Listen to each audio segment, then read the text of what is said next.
За бид нар өнөөдөр Сиам Рип дээрээс Анкор хотод үзэхээр тап гэдэг юу лээ? Түг түрүүгээ суугаад явж ирээ. Өнөөдөр жингөө түгтэй өдрийг өнгөрөөр. За ингээд бид нар манай буудаас 7 км-ийн зайд байт юм байна. Анкор хотод өглөөний нар мантыг харахад үнэхээр үзэсгэлэнтэй хамгийн үзүүштэй цаг гэдгийг Google маань заасны дагуу маш эртлэн босч бид гарсан юм. Анкор хот байрлах Сиам Рип хотод цаг агаар дунджаар 30 градус байсан нэмэх. Нэг сар тасаг 30 гэмээс очсон хүмүүст л үнэхээр сайхан шүү. Үүрээр бол 20 орчим градустай байт юм байна. Гэхдээ түг дээр явхаар салхилаад нэг жоохон сэрвтэгдүү санагдчихсан. Өдөр бол үнэхээр сайхан байгалийн кондиш. Сайхан салхилаад гоё.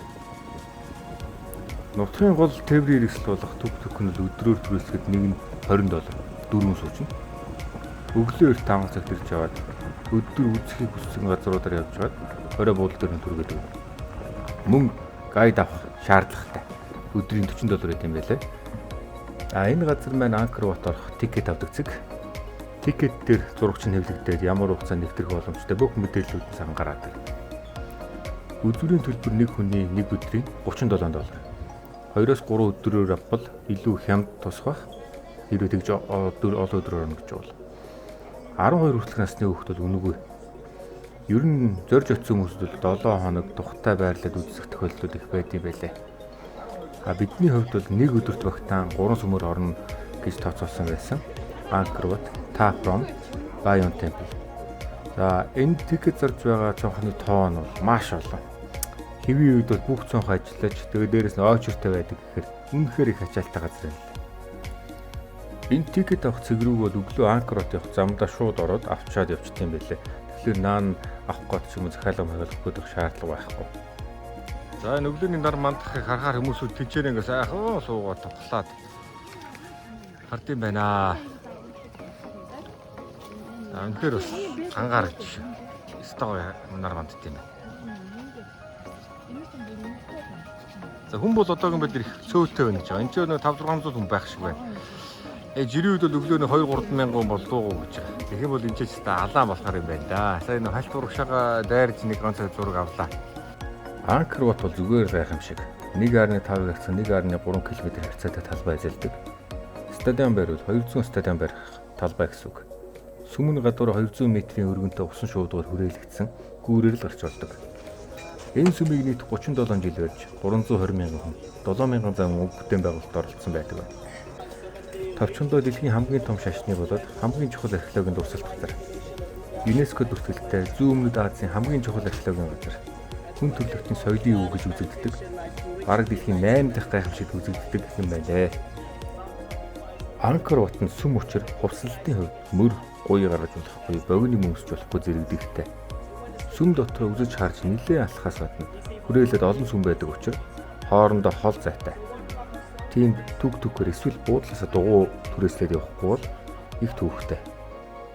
Энэ видео ийм нөхөө байгаадаа суултаа яг үсээ. Нөхөө ихтэй нөхөө хачаад дотор мод шиг ажиллаж байгаа. Тэгэхээр усан дотор нөгөө тэлээд чулуугаар баг зааж мараад хар тий. Зүгээр ингэ хийчихгүй. Зоос юм шүү. Монголын 20 мянган багийг. За. Гайд болон түг буудлын дээр очиод захиуд илүү хямд болж байна лээ. Буудлынхаа ресепшн дээр очиод гайд ихтэй байна гэд асуухаар худалгүй хүн үрж ирээ бүгдийг тохироод өглөө уулзцаг түг-нь бэлдээд өгчнө. Гайд болон түг нар бүгдээр англи гэдэг ямар ч судалгаар сайхан ойлголцсон. Анх 12 дугаар зуунд Кемери эзэнт гүрний төлөө Вишну бурхан зориулан Хинду сүм болгон байрсан ч Аажмаар буддын сүм болгон хувьссан байна. Зөвхөн Анкор хотыг үзэхийн тулд жилд 2.6 сая жуулч ирдэг. Жилдээ зөвхөн тасалбараасаа 100 орчим сая долларын орлого олдог газар. Гэтэл ковидоос болоод 2022 онд бол 287 мянган жуулчин буюу 90 орчим хувиар зочдын тоонд буурсан байна. Бидний очиод мөн л хүн цөөтэй дотор нь яв. Зураг авахд их тохиромжтой байсан. За энэ бол бас нэлээд огцом юм байна. Хөө дээрээ гардаг гэсэн. Айхтар огцом юм байна. Сүмийн хамгийн дээд замхагт гарахад их огцом юм байлаа. Жууслад зөрүүж налууг нь багасгаж, бариултаа шат барьсан хэдий ч нилээд огцом, бас өндөр санагдсан. Дээр үед дөрвөн хөллөж гарч, уугтаа авирсан байрлалаараа буруу харж буудаг байсан байна. Манайха одоо сая энэ дээшээгээ сүмөө үзчихэд, сүмийн оройгоо үзчихэд одоо цоглож байна. За энэ бол хамгийн өндөр хэсэг нь. Хамгийн өндөр орой нь. За энэ бол энэ нутгийн хамгийн өндөр цэг. Энэ Сиам Рип хотод энэс өндөр байрлал байх хэрэгтэй. You see about like a monkey, Ramayana story, Monkey King, fighting. Сүмийн гадна хан дээр сармагчны хаан чөтгөрүүтэй тулж буй зохиомж дүрслэгдсэн. Энэ нь хэдтэй харуул бүхэн бол та. Гэхдээ Шива бурхан дүрслэгдсэн байгаа нь хин түш шашинтай холилдсон зохиомж санагдсан.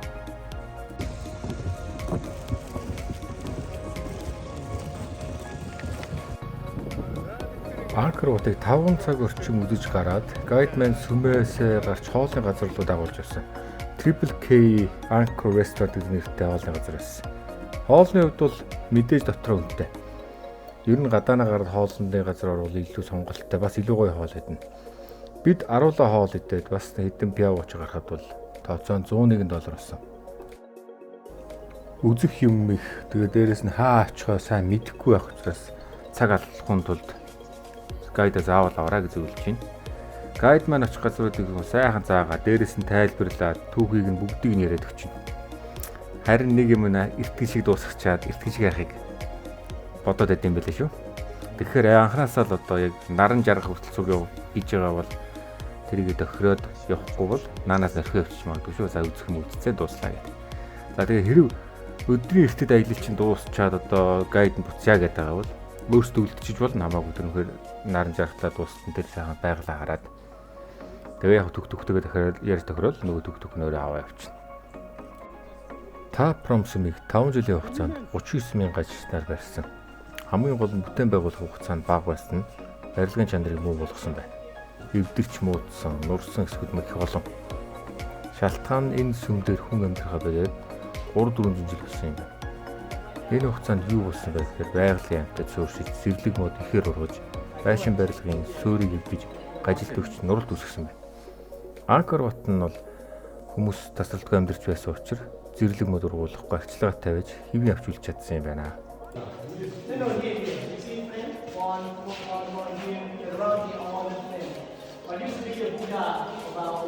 За энэ дээр багны дээр баахан буддагийн хөшөөнүүд бас байсан байна. Бүгднийг аваачаад хулгаад аваад нөгөө манай нөхдүүд чиг аваачаад зарсан байна.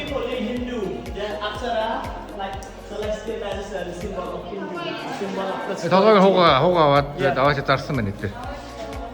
Бас энэ яг нэг эдийн засгийн хүндэргүй үед нөхдүүдөөс ингээл байж болох мөнгө олох юм аваад хамаг юм өөртөө сүйтгэсэн юм байна да бас.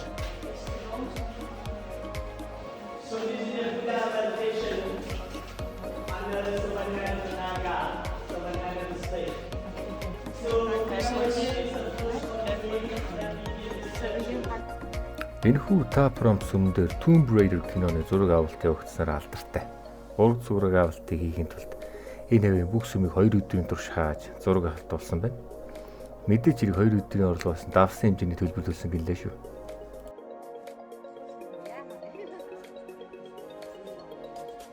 Хаалгахгүй байх юм биш үү? Манайх нэлээд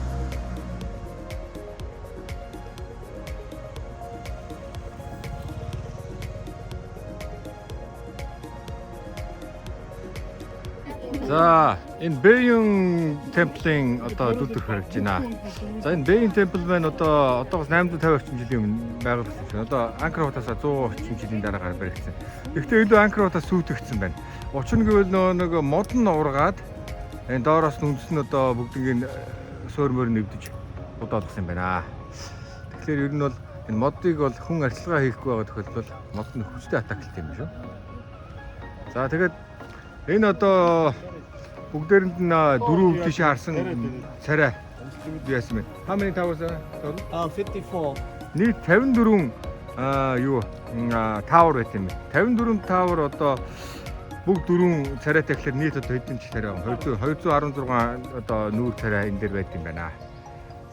same that now they become Thai. За энэ чинь 54 одоо юу таавар байгаад байгаа шалтгааныг бол энэ эдийн үндэстэн дээрүүд нийт 54 юутай байсан юм байна. Мужтай байсан юм байна. 54 мужтай байж сүүлд яг дайнд алдсаар байгаад тэгээд ерөөдөө одоо бол 20 дэн юутай болсон юм байна. Аймагтай болсон юм байна. Тэгэхээр ер нь бол тэрийг бэлгшээж нийт 54 өшөө энэ тухайн үед барьж ирсэн юм байна. Таавар болчихсон юм байна. Тэгээд сайн зарууд одоо энэ хөшөө болгоныхаа духныхын дээр 3 дахь нүд нь байгаа.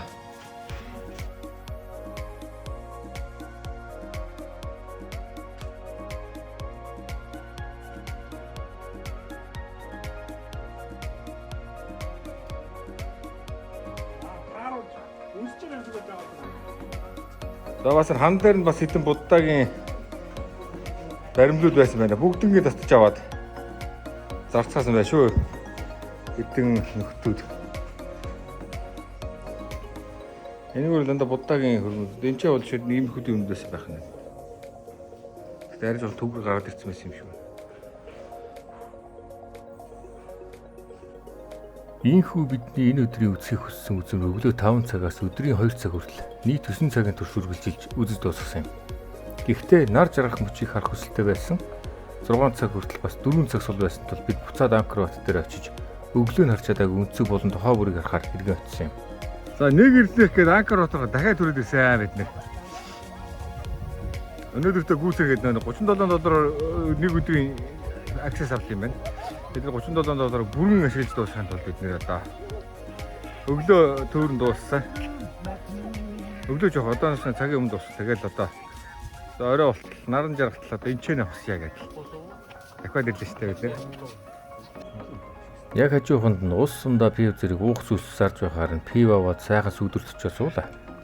Анкор батаа тухтай хараад хүүтийн муугаа суух үнэхээр сайхан байлаа шүү.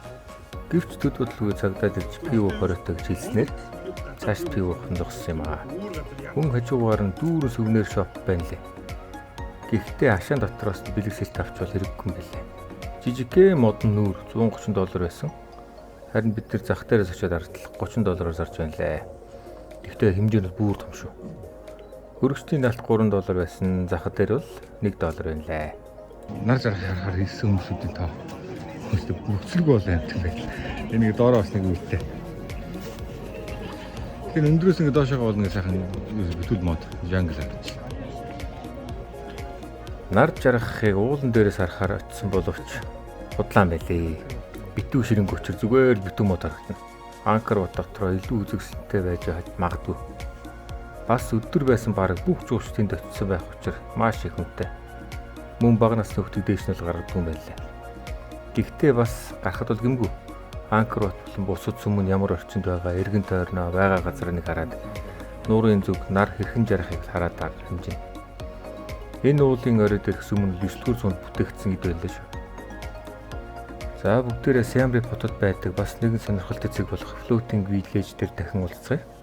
Мөн зочд буудал Night Market-ийн талаар дэлгэрэнгүй мэдээлэл өгнө.